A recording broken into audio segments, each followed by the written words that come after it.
ባለፈው ቪዲዮ መጨረሻ ላይ አንድ ነገር አልኩ። ለአንዳንድ ሰዎች ጀርመን መምጣት በህይወታቸው ከሚወስኗቸው ጥሩ ውሳኔዎች አንዱ ሊሆን ይችላል። ለሌሎች ግን በነፃ ቢሆንም እንኳን ላይመቻቸው ይችላል እና ሁለቱን የሚለየው ጀርመን ጥሩ ሀገር ናት ወይስ መጥፎ ሀገር ናት የሚለው አይደለም። አንተ ከጀርመን ምን እየጠበቅክ ነው የሚለው ነው። እንዲያውም ባለፈው ቪዲዮ አንዳንዶቹ እኔ ራሱ መምጣት የነበረብኝ ሰው አልነበርኩም ብላችሁኛል። ኢትዮጵያ ጥሩ ህይወት ነበረ፣ ሰዎች ያውቁህ ነበር፣ ፖድካስቱ ነበረ፣ እዚያው የተሻለ ነገር መገንባት ትችል ነበር ብላችሁኛል። ጥሩ ጥያቄ ነው እና አሁን እዚህ ከኖርኩ ተምሬ ስራ ፈልጌ ቤት ፈልጌ ስራ አግኝቼ ትንሽ እዚህ ያለውን ህይወት ካየው በኋላ ለኔ መልሱ በጣም ግልጽ ነው። እኔ ጀርመን መምጣቴ ትክክለኛ ውሳኔ ነበር። ግን ያ ማለት አንተም መምጣት አለብህ ማለት አይደለም። ይህንን ውሳኔ በሶስት ጥያቄዎች ማየት ይቻላል። አንደኛ፣ ከጀርመን ምን ለመገንባት ነው የምትፈልገው? ሁለተኛ፣ የመረጥከው መንገድ ካለህ ትምህርት፣ ልምድና ችሎታ ጋር በእውነት ይጣጣማል? ሶስተኛ፣ ነገሮች እንዳሰብከው በፍጥነት ባይሄዱም እቅድህ ይቆማል? እነዚህን ሶስት ጥያቄዎች በደንብ ከመለስክ ጀርመን ለእኔ ናት የሚለውን ጥያቄ ብዙ ግልጽ ይሆንልሃል። መጀመሪያ እኔ ወደ ጀርመን ያልመጣሁባቸውን ምክንያቶች ልንገራችሁ። ኢትዮጵያን ስለጠላው አልመጣሁም። እዚያ ምንም የሌለኝ ሰው ሆኜ አልመጣሁም። የማውቀው ህይወት ነበረኝ፣ ሰዎቼ ነበሩ፣ ስራዬ ነበረ፣ የራሴ ነገሮች ነበሩ። እዚህ የመጣሁት ግን አንድ በጣም ግልጽ ነገር ፈልጌ ነበር። ሳይበር ሴኩሪቲ ላይ በጥልቀት መማር፣ በዚሁ መስክ የስራ ልምድ መገንባት፣ በአውሮፓ የስራ ገበያ ውስጥ ራሴን ማስገባት እና ከዚያ የሚመጡትን አማራጮች መገንባት። ጀርመን እኔ መድረሻዬ አልነበረችም፣ መሳሪያ ነበረች አንድ ነገር ለመገንባት። እና ይሄ ለእኔ ጀርመን መምጣት የሰራበት ትልቁ ምክንያት ይመስለኛል። ከዚህ ሀገር ምን እንደምፈልግ በትንሹም ቢሆን አውቅ ነበር። እና የመጀመሪያው ነገር ይሄ ነው። ከኢትዮጵያ መውጣት እፈልጋለሁ እና ጀርመን መምጣት እፈልጋለሁ አንድ ነገር አይደሉም።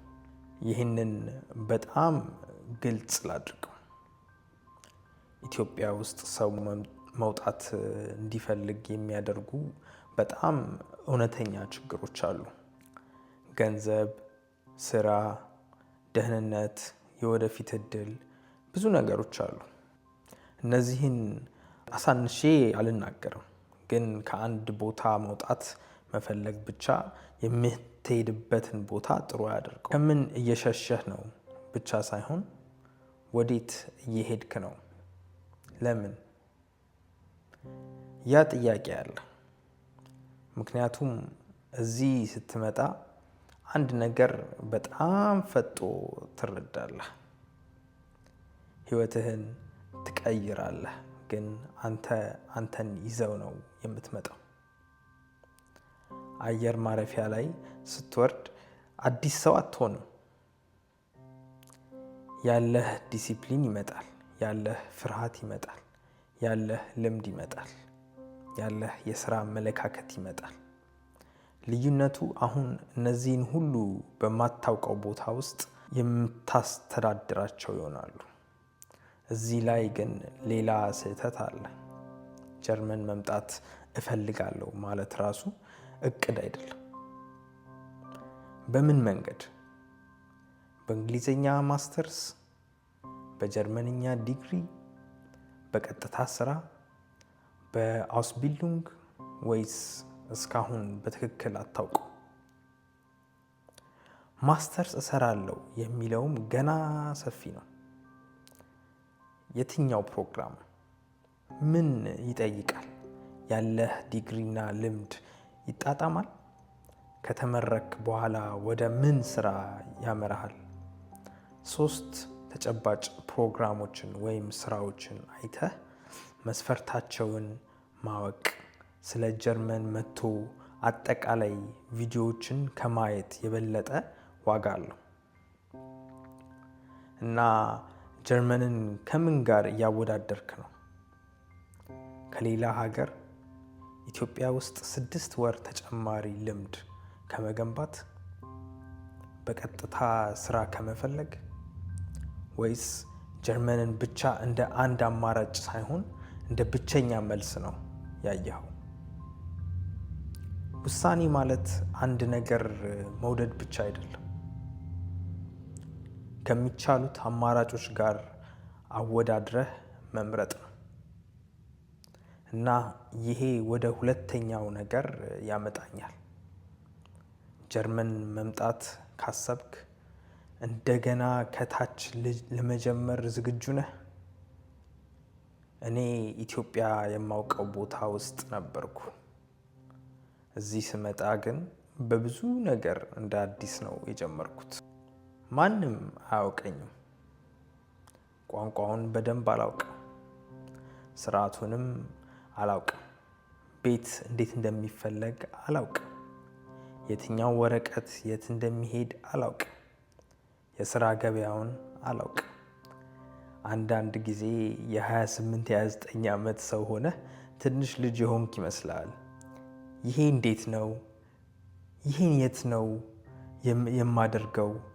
ይሄ ሰውዬ ምን አለኝ? እና እንደዚህ ነው ለኔ ይሄ የሚቻል ዋጋ ነበረ። ምክንያቱም ከዚያ በኋላ ምን ለመገንባት እንደፈለኩ አውቅ ነበር። ግን አሁን ያለህን ህይወት፣ ማህበረሰብ፣ ስም፣ ስራ፣ ምቾት በጣም የምትወድ ከሆነ እና ይህን ሁሉ ለጥቂት ጊዜ ወደ ጎን አድርገህ እንደገና መገንባት ካልፈለክ ጀርመን መምጣትን በደንብ አስበህበት ነው። ሌላው ገንዘብ ነው እና እዚህ ላይ ብዙ ሮማንስ የለም። በ2026 ለትምህርት ቪዛ የገንዘብ አቅምህን በተዘጋ የባንክ ሂሳብ ለማሳየት ከሆነ ቢያንስ 11904 ዩሮ ያስፈልጋል። 12000 ዩሮ አካባቢ። እዚህ ጋር አንድ ነገር እንዳይሳሳት፣ ይሄ 12000 ዩሮ ለጀርመን መንግስት የምትከፍለው ክፍያ አይደለም። የራስህ ገንዘብ ነው። ለመኖሪያህ በየወሩ በተወሰነ መጠን የሚለቀቅልህ። ግን ችግሩ ያ አይደለም። ችግሩ ያንን ገንዘብ መጀመሪያ ላይ ማዘጋጀት ነው። እና ያ ገንዘብ አካውንት ውስጥ ስላለ ብቻ እቅድህ ደህና ሆነ ማለት አይደለም። ቤት አለ፣ የቤት ዲፖዚት አለ፣ ምግብ አለ፣ ጤና መድን አለ፣ ሴሚስተር ክፍያ አለ፣ ሌሎች መጀመሪያ ላይ የሚመጡ ወጪዎች አሉ። እና አዎ ተማሪ ሆነህ መስራት ትችላለህ። እኔም አሁን በሳምንት 20 ሰዓት እሰራለሁ። ግን እገባለሁ፣ ስራ አገኛለሁ፣ ሁሉንም አሸንፋለሁ የሚለውን እንደ ዋስትና አላየውም። ስራ ለማግኘት ጊዜ ሊወስድ ይችላል እና ስራውን ካገኘህ በኋላም ባለፈው ቪዲዮ እንዳወራ ነው ተማሪ ነህ። ፈተና አለ፣ ስራ አለ፣ ህይወት አለ። እኔ ራሴ ይህን አሁን ነው በደንብ እያየሁት ያለሁት። ስለዚህ እቅድህ የሚሰራው ሁሉም ነገር በተሻለው መንገድ ከሄደ ብቻ ከሆነ እቅድ የለህም፣ ተስፋ ነው ያለህ። ስራ 6 ወር ቢዘገይስ፣ ቤት ካሰብከው በላይ ቢያስወጣህስ፣ ከመጣህ በኋላ የመረጥከው ኮርስ ወይም ስራ እንዳሰብከው ባይሆንስ? እቅድህ ያንን ይቋቋማል? ቤተሰብህ ከባድ ዕዳ ገብቶ ወይም ካለው ሁሉ አውጥቶ ብሩክ እዛ ሄዶ በጥቂት ወር ገንዘቡን ይመልሳል የሚል ጫና ካለ እኔ ይህንን ውሳኔ በጣም በጥንቃቄ ነው የማየው። ጀርመን ፈጣን ገንዘብ የምትሰራበት አስማታዊ ቦታ አይደለችም። እዚህ እድሉ አለ፣ ግን ጊዜ ይፈልጋል። እና ይሄ ነው ለኔ ጀርመን በጣም የምትመችለት ሰው። ዛሬ ሁሉንም ለማግኘት የማይፈልግ ግን በ2 በ3 በ5 ዓመት ብዙ አማራጮች እንዲኖሩት የሚፈልግ ሰው። ከዚያ ቋንቋ አለ። እዚህ እኔም ከእናንተ ጋር ነኝ። ጀርመንኛ በጣም መሻሻል አለበት እና ቴክ ውስጥ ስለሆንኩ ማስተርሴም በእንግሊዘኛ ስለሆነ ብዙ ነገር በእንግሊዘኛ ማስኬድ ችያለሁ። አሁን ያለኝን ስራም አግኝቻለሁ። ግን ከዚህ የወሰድኩት ትምህርት እንግሊዘኛ በቂ ነው አይደለም፣ ተቃራኒው ነው። ጀርመን ውስጥ ለረጅም ጊዜ መኖር ከፈለኩ ጀርመንኛን በደንብ መማር አለብኝ። ስራ ላይ ሰዎችን ለማወቅ እዚህ ያለውን ህይወት ሙሉ በሙሉ ለመግባት እንግሊዘኛ በር ሊከፍትልህ ይችላል። ግን ጀርመንኛን በፍጹም መማር ካልፈለግ እዚህ ራስህ ላይ ገደብ እያበጀህ ነው። ይህንን ለራሴም ነው የምናገረው። እና በመጨረሻ ጀርመን በጣም የምትመችህ አንድ አይነት ሰው አለ። ረዥም ጨዋታ መጫወት የምትችል ሰው። ወደዚህ መተህ ማስተርስ ትሰራለህ፣ ስራ ልምድ ትገነባለህ፣ ቋንቋ ትማራለህ፣ ሰዎችን ታውቃለህ፣ ትመረቃለህ። ከዚያም ስራ ለመፈለግ ሌላ ጊዜ አለ። እነዚህ ሁሉ በአንድ ሌሊት አይሆኑም፣ ግን ትንሽ ትንሽ ተደራርበው ከ2 ወይም 3 ዓመት በኋላ አሁን ከሌሉ አማራጮች ጋር ራስህን ልታገኝ ትችላለህ። እኔ ጀርመንን የማየው እንደዚህ ነው። ፍጹም ሀገር አይደለችም። ገንዘብ ብቻ ከፈለክ በዓለም ላይ ሌሎች አማራጮችም አሉ። ሙቀት፣ ማህበራዊ ህይወት፣ ቤተሰብ አጠገብ መሆን፣ የምታውቀው ባህል፣ እነዚህ ለአንተ ትልቁ ነገር ከሆኑ የምትከፍለው ዋጋ ሊበዛብህ ይችላል። ግን የምትፈልገው ጥሩ ትምህርት፣ ሙያዊ ልምድ፣ የተረጋጋ ስርዓት እና ከዚያ የሚገነቡ የወደፊት አማራጮች ከሆነ ይሄ ሀገር በጣም ጥሩ ውሳኔ ሊሆንልህ ይችላል።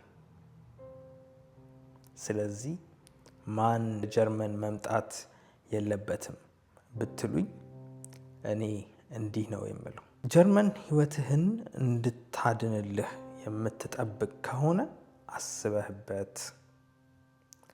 ወዲያው ብዙ ገንዘብ አግኝተህ ወደ ቤት ለመላክ ከሆነ አስበህበት። ከዜሮ መጀመርን፣ ቋንቋ መማርን፣ ለትንሽ ጊዜ ብቸኝነትንና አለመመቸትን መቋቋም ካልፈለክ አስበህበት እና አሁን ባለህበት ቦታ ከዚህ በላይ ከምትፈልገው ህይወት ጋር የሚስማማ መንገድ ካለህ ውጭ ሀገር መሄድ ራሱ ስኬት ስለሚመስል ብቻ አትምጣ። እዚህ ላይ አንድ የመጨረሻ ጥያቄ ጠይቅ። ምን ነገር ቢያጋጥምህ ውሳኔህን ትቀይራለህ? የመረጥከው ፕሮግራም ከሙያው ግብህ ጋር እንደማይጣጣም ብታውቅ፣ ቤተሰብህ ሊሸከመው ከሚችለው በላይ ዕዳ እንደሚገባ ብታውቅ፣ የምትፈልገው ውጤት በሌላ መንገድ በደህና እንደሚገኝ ብታውቅ መልስህ ምንም ነገር ውሳኔን አይቀይረውም ከሆነ ምናልባት ውሳኔ እየወሰንክ አይደለም። ቀድመህ የወሰንከውን ነገር ለማረጋገጥ መረጃ እየፈለክ ነው። እኔ አሁን ተመልሼ እንደገና ውሳኔውን ብወስን እመጣለሁ። እንዲያውም ከመጣው በፊት ከነበረኝ በላይ አሁን ውሳኔን እርግጠኛ ነኝ። ግን ምክንያቱ ጀርመን ሕይወቴን ቀላል ስላደረገችው አይደለም። ባለፈው ቪዲዮ እንዳያችሁት አንዳንድ ጊዜ ተቃራኒው ነው። ምክንያቱ ለመገንባት የፈለኩትን ነገር እዚህ መገንባት ጀምሬያለሁ። ለእኔ ያበቂ ነው። እና ይህንን ሁሉ ለራስህ በተደራጀ መንገድ ማየት ከፈለክ አንድ ነፃ የጀርመን ውሳኔ መመዘኛ አዘጋጅቼልሃለሁ። 8 ደቂቃ አካባቢ ይወስዳል። ጀርመን መምጣት አለብህ ወይም መምጣት የለብህም ብሎ ሕይወትህን በአንተ ፈንታ አይወስንም። የውሸት 83% ዝግጁ ነህ የሚል ውጤትም አይሰጥህም። የሚያሳይህ 3 ነገሮች ናቸው። የውሳኔ ግልጽነት፣ የመረጥከው መንገድ ካለህ ትምህርትና ልምድ ጋር ምን ያህል እንደሚጣጣም እና እቅድህ ነገሮች ቢዘገዩ ምን ያህል መቋቋም እንደሚችል። ከዚያ በኋላ ተጨማሪ የጀርመን ቪዲዮ ከመፈለግህ በፊት በእቅድህ ውስጥ የትኛውን ጥያቄ በትክክል መመለስ እንዳለብህ ያሳያል። ሊንኩን ከቪዲዮ ስር ባለው መግለጫና ፒን ባደረኩት ኮመንት ውስጥ አስቀምጣለሁ። ክፍያ የለውም። ግን አሁን አንድ ጥያቄ ይቀራል። 12,000 ዩሮ አካባቢ አዘጋጅተህ ወደዚህ መጥተህ ዓመት 2 ዓመት ከዚያም በላይ ጊዜህን አውጥተህ በገንዘብ ስታየው ይህ ውሳኔ በእውነት ያዋጣል? ያ 12,000 ዩሮ በመጨረሻ ምን ይሰጥሃል? ያንን በቀጣይ ቪዲዮ እናያለን።